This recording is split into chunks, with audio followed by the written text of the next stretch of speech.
Проехать более 400 километров с набором более 5500 метров через все знаменитые холмы Фландрии за 72 часа. Это все цифры Flandrian Challenge, составленной организацией Cycling in Flanders. Короче, расширение своих границ, грязь, пронизывающий ветер с дождем и брусчатка. Очень много брусчатки. Аж 30 километров булыги. 59 сегментов разбросаны по всей Фландрии, мекке велоспорта и весенних классик. Каждый участок имеет свою собственную эпическую историю и свою роль в гонках, которые проводятся здесь уже более века. Если вы проедете все сегменты за 72 часа, то ваше имя будет выгравировано на маленьком кусочке булыги и помещено на стену славы в центре Фландрии в городе Ауденарде. Для тех, кто не знает, центр Tour of Flanders – это что-то вроде велосипедного храма в Бельгии, полный памятных вещей, начиная от футболок Тома Бунена и велосипедов Эдди Меркса и заканчивая мотоциклами с телевизионными камерами и командными автомобилями Молтени. Как говорят сами организаторы, настоящий фландриец – это мужчина или женщина из стали. Героический велосипедист, который никогда не сдается, любит вызовы и превозмогает боль. Сам тур представляет собой несколько GPX файлов, которые вы можете использовать, чтобы убедиться, что проедете все сегменты. Организаторы предоставляют несколько вариантов маршрутов. Проехать все либо за один день, за 2, за 3, либо за 4. Так как наш отпуск был ограничен, мы решили проехать Фландрию всего за 2 дня. Следует отметить, что Flandrian Challenge – это не организованное мероприятие. Каждый может начать соревнования в удобное для него время, получить право называться фландрийцем, увековечив свое имя, высеченное на камне. Нас было всего 3. Леша, который уже ездил по Фландрии и знал о боли, которая нас ждет. Егор, ходячая Википедия велоспорта, тоже здесь был неоднократно. Ну и я, не имеющий представлений, что такое ехать по булыге и думая, что пацаны меня просто запугивают и преувеличивают. Однако нас объединяло общее – любовь к велосипеду и желание катать весь день. Первый день включает в себя 210 километров с 2200 набора высоты, перекидывая нас с Ипра до Ауденарде и включая в себя 26 сегментов челленджа с 14 километрами булыги. Мы стартуем в Ипре в отличном настроении и предвкушении прекрасного дня. Каждый из нас надел самые теплые вещи, которые у нас были, но каждый имеет свой порог к холоду, и я уже замерз через 5 минут после отправления. Перекидываясь друг с другом подбадривающими фразами и шутками, мы наслаждались изумительными туманными пейзажами морозного мартовского утра. Умиротворенность и тишина вокруг, лишь шуршание колес об асфальт и единение с велосипедом. Каждый из сегментов на маршруте размечен табличкой на асфальте с названием, средним и максимальным градиентами, длиной, а также наличием или отсутствием булыги. Затем следует полоска старт и финиш в конце. Так вы точно сможете контролировать, проехали ли вы сегмент. Тут и там на маршрутах на асфальте попадаются надписи с именами профессиональных гонщиков, которые ярые бельгийские болельщики рисуют перед однодневными велоклассиками. Это просто безумно невероятное чувство ехать там же, где Матью и Погачар последние годы боролись за подиум тура Фландрии. Проехав первый короткий сегмент Леттенберг, мы приблизились к одному из самых тяжелых подъемов тура Фландрии – Кеммельберг. Подъем по булыге с уклоном более 20%. Дорога настолько крута, что ваши колеса просто проскальзывают на месте. Последний остаток подъема мои легкие горели, ноги тоже, а за спиной пыхтели также мои товарищи. Проехав еще 7 сегментов и преодолев первые 70 километров, мы выехали на плоский перегон длиной в 40 километров до региона Ауденарде. Наслаждаясь солнцем и голубым небом, мы старались восполнить энергию гелями и батончиками, меняясь по очереди, давая каждому возможность подрафтить и отдохнуть.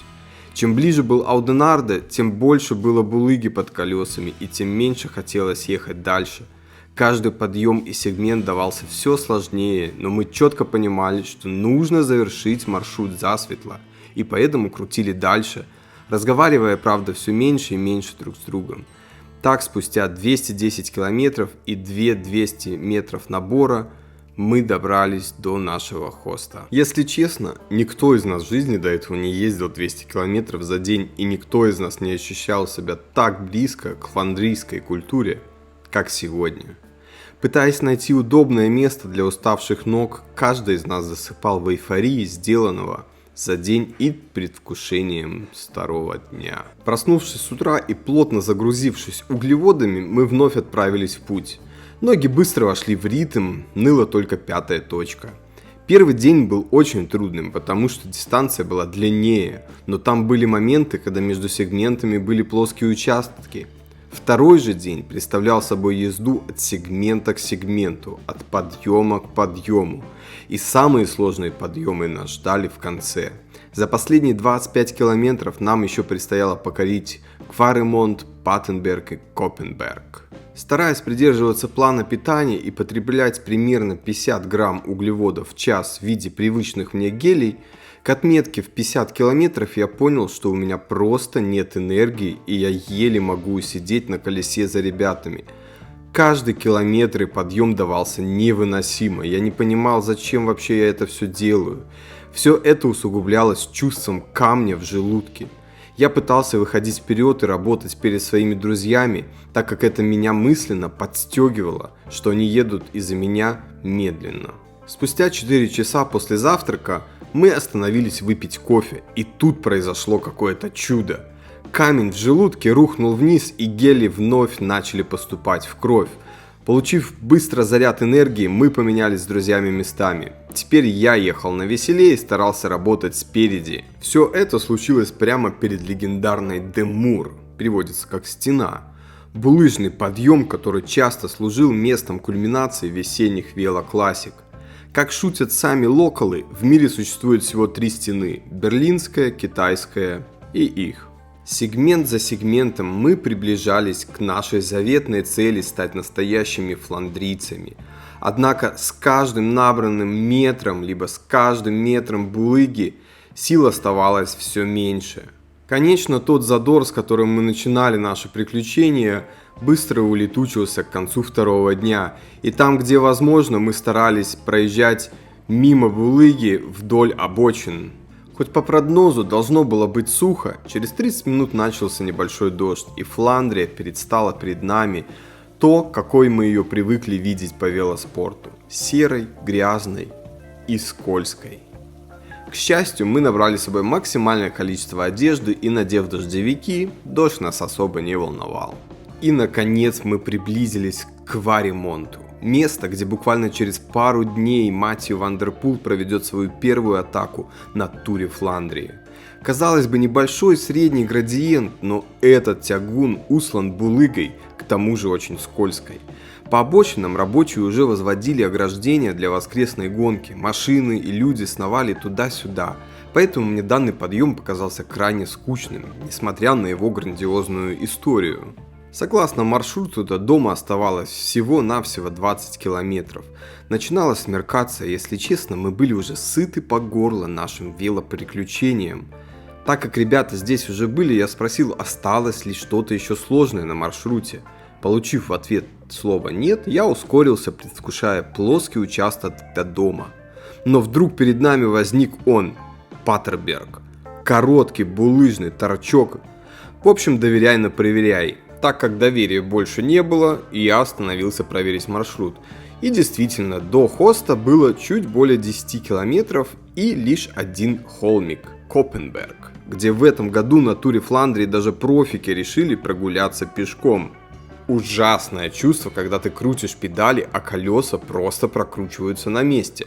Но, к слову, ни один из нас не спешился здесь. Ауденарде с каждым километром становился все ближе. Остаток пути прошел в торжественном молчании.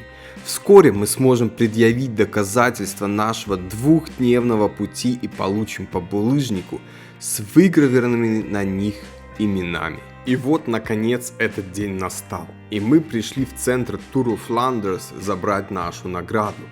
Только сказав на кассе, что мы завершили вчера Flandrian Challenge, миловидная женщина сразу же назвала наши имена и отправила их в печать. Спустя 10 минут она принесла нам заветные кусочки булыжника и разрешила самим выбрать место на стене, где мы хотим увековечить наши имена в истории велоспорта Фландрии. После этого мы пошли исследовать город, насладиться местными специалитетами, но еще один подарок нас ждал впереди. Благодаря Егору мы смогли спланировать и посмотреть вживую на настоящую велоклассику Dwarfstor Flandern, которая проводится аж с 1945 года. Буквально вчера мы ехали по этим улицам, где сейчас десятки профессиональных велосипедистов просто отрабатывали свой ежедневный хлеб на работе, занимаясь нашим любимым хобби. Я не знаю, получают ли они удовольствие, годы наматывая изнуряющие километры, но я точно знаю, что без того вдохновения и страсти, с которой наши любимые велогонщики отдаются велоспорту, нас бы здесь не оказалось.